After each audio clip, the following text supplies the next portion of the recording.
Hello everyone, I'm here with Oscar Mertz. He's running for the planning board this year. Oscar, welcome. Hi, thank you. Welcome, good to be here. First, tell me a little bit about yourself. Like, what is your profession? What is your family background? What is your connection with Needham? We have lived in Needham for 29 years, had a son, Noah, who was born, he's 27, so he was born soon after we moved here. We had family here. My wife's family, her cousins lived here. So there was a couple of reasons why we were thinking about Needham and stayed here, loved it. My profession as an architect and a planner is downtown. Obviously the train commute, the ease of the Needham line is just, it's undeniable as an asset.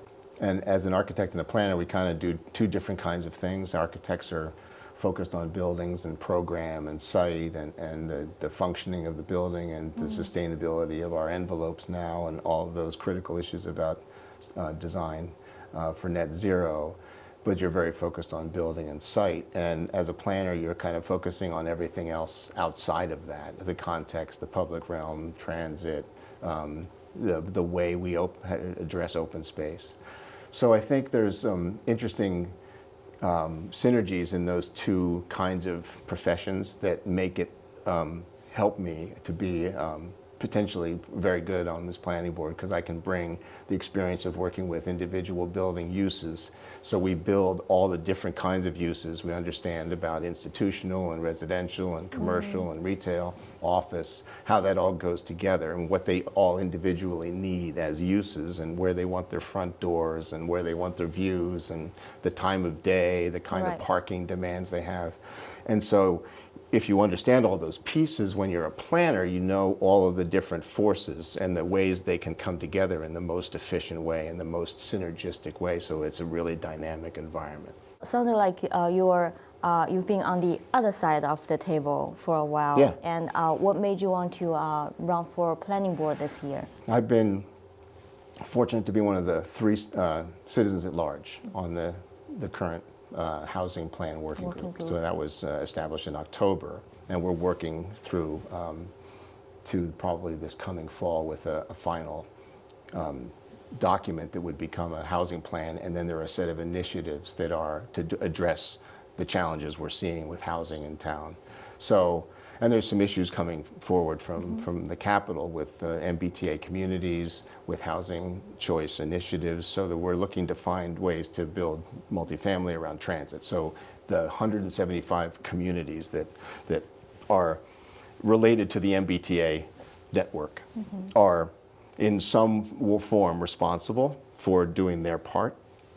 So Needham, I think, is well positioned to contribute, because we have such a great asset with our trains. So the analysis of this working group and the work we're doing in this working group to engage our community to understand how we all want to address the challenges of housing in town and make a new housing plan that hasn't been done since '07. That work is reaching stage 1 in the fall, and the implementation of all that work and the continuing conversations with the Needham community and the fine-tuning of all of those ideas and the changes we need to make in zoning need more input, need more work, and need more refinement, and then they need to go to town meeting, and that's a job for the planning board. And I think it would be great to just continue. But there's so much other stuff that the planning board does that's important to how the town evolves.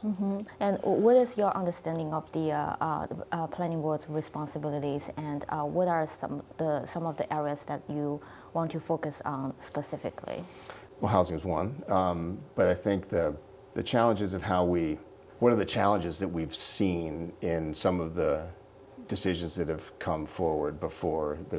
Goes back to Hartney-Graymont, it goes to Muzzy, it goes to some of the other challenges in town, maybe 888, the Hillcrest Garden site that's coming forward for looking for zoning change.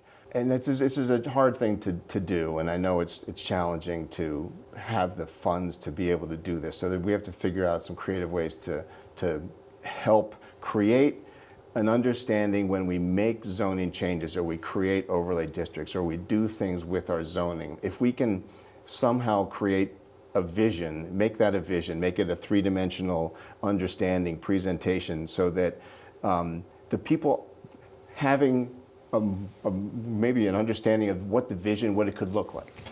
And so there are ways to do that. I've done that professionally where a township in New Jersey, we took a 175-acre site and we created 3 ways that site could be developed. And so different ways the streets could be configured, different ways the housing or the downtown or the main street or the different sizes of housing, where the parking goes. How do you make a dynamic set of neighborhoods? How does that go together? And you show 3 ideas.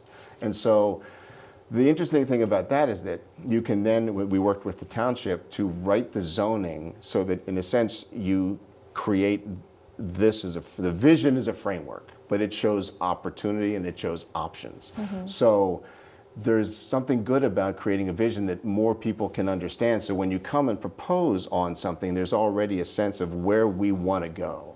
So you're not creating some idea for one particular site. It might see how that site fits into the bigger picture. Right. And so I think that would be something as a way of perhaps making conversations or making decisions about doing things in town easier if we have a common vision for what we think it could become.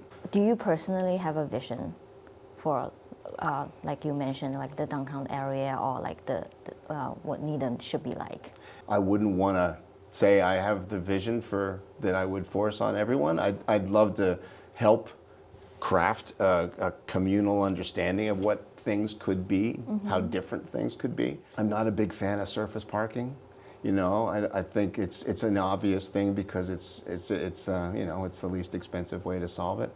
But I think how you do it, where you put it, it's always better to have it behind something. We worked on the Linden Square transformation, so you know that where there was when the Roach brothers went in the back, that we created those new buildings in front so that there was a layering, so that there was a sense of a street over there, right? So that the big surface parking lots, when it was the Deal Lumberyard, all of those areas were basically surface parking with traditional strip centers behind them. So the vision for that master plan was to say, let's make this a little more urban, a little more pedestrian. Let's create more of a friendly environment where you want to hang out. And so the restaurants on the street and the little buildings in front that create the gateway to the Roach brothers is a simple move, right? But it's a very effective way of changing your experience. So I think that would be great. And so there are areas where that's going to be an opportunity to do that. So I could pick off, 20 areas that I would say I could think of other ways we could do something.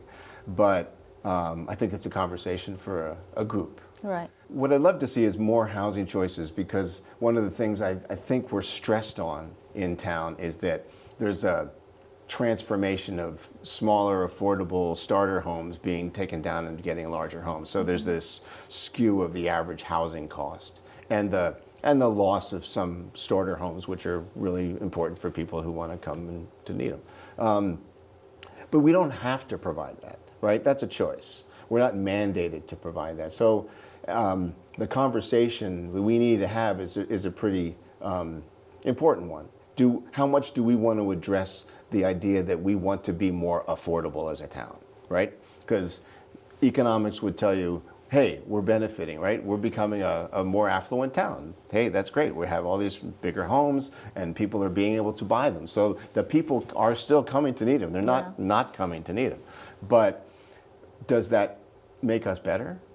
How do we feel about that as a community? And so I think that what I'd like to see is, I think there are people who would like to find a place that's smaller, people who might want to downsize, people who might want to start, a firefighter, a teacher, a son, a daughter. Different scales. Scales, different sizes, even different kinds of housing. There's co-living, which is really interesting for the younger generation, where you don't have to have kitchens in every apartment, right? You have a shared kitchen. So there might be different kinds of housing that we can have here. So you're creating more variety for more kinds of people, but there's no mandate that says we have to do that. So, we have mandates for 40B. That means you have to provide for housing at certain levels. And so we have a 10% threshold for that. And we've supposedly solved that. The other question is when the MBTA communities and the housing around transit comes, that will make different kinds of housing. And that's good. That's not targeting necessarily people of a certain income level, but it's making more housing of different sizes, which will make different housing choices and different housing costs. And that's also incredibly important, something we don't have. Do you think the board should propose some policies to slow down the teardown activity?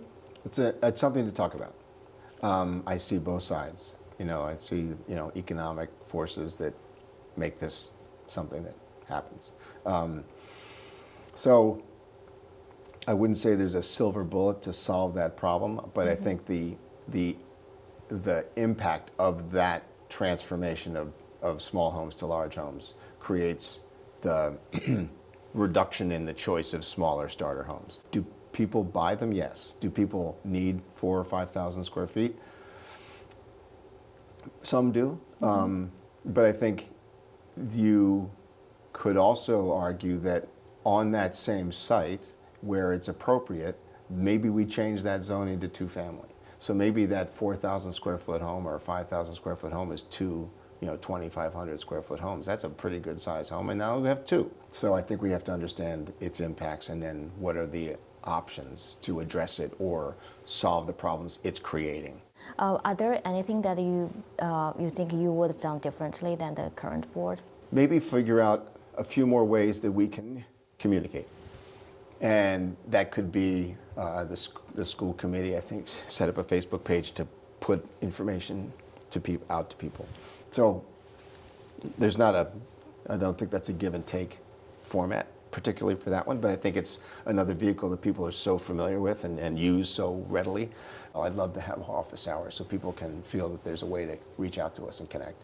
And then I'd also like to be able to share things, post things. So just a little bit more connectivity and a back and forth so people understand that what we're doing is open. I have a sense with conversations I'm having on meet and greets and office hours that some people are not clear how the planning board necessarily operates and has conversations, and maybe there's some lack of understanding or some mistrust of how boards might be meeting with potential developers or people, interested parties. So I think there's a hard discussion, I think, to have here about what's the perception of meetings like that. Last question. What do you think sets you apart from the other candidates? I think as an architect and a planner, over 30 plus years, I have a chance to share some experiences and some insights that I think would be valuable for the planning board. And so I'd love to have that chance. So I look forward to the opportunity. Okay, Oscar, thank you so much for coming in and talking to me today, and I wish you good luck on Election Day. Thank you for having me, Yuxiao.